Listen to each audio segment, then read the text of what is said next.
So two stories quickly. Number one, I was at a breakfast with a really good friend of mine who actually hails from Canada. And he said, one of the things that strikes him as interesting is that we Americans don't realize the plethora of opportunities we have at our fingertips. So I asked him why that is, and he started going into things like owning your own business and running LLCs and how in different countries rules are different. Well, for me, it got me thinking about all of the wonderful benefits we have in this country of being self-employed and being owners of our own companies. And yet it comes with sometimes frustrations because on the mortgage side, we struggle with helping self-employed borrowers get qualified. Now, for me, the cool part is 15 years ago, before I got into this business, I worked for an accountant. My father's a CPA and he's been doing it for forever. So not only do I have experience working on self-employed borrowers and helping them build and do some of their tax work, I actually now get to take that learned behavior and benefit clients.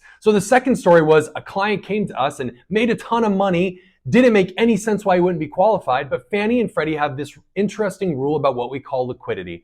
And oftentimes accountants, they don't tend to be lazy, but there is a schedule on the tax return that if you put the information about your business in there, assets, liabilities, and equity, you will come out usually to a 1-to-1 ratio. And if you do that, that's going to make your path to qualification that much easier.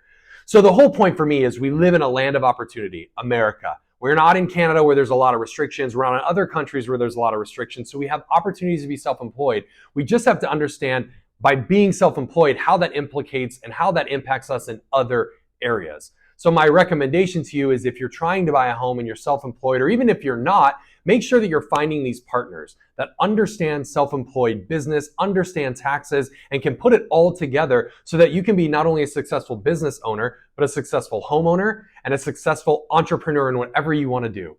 Hopefully this helps you as you guys are building your lives and making this America an amazing place to be, an amazing opportunity for you. We look forward to catching up with you guys real soon.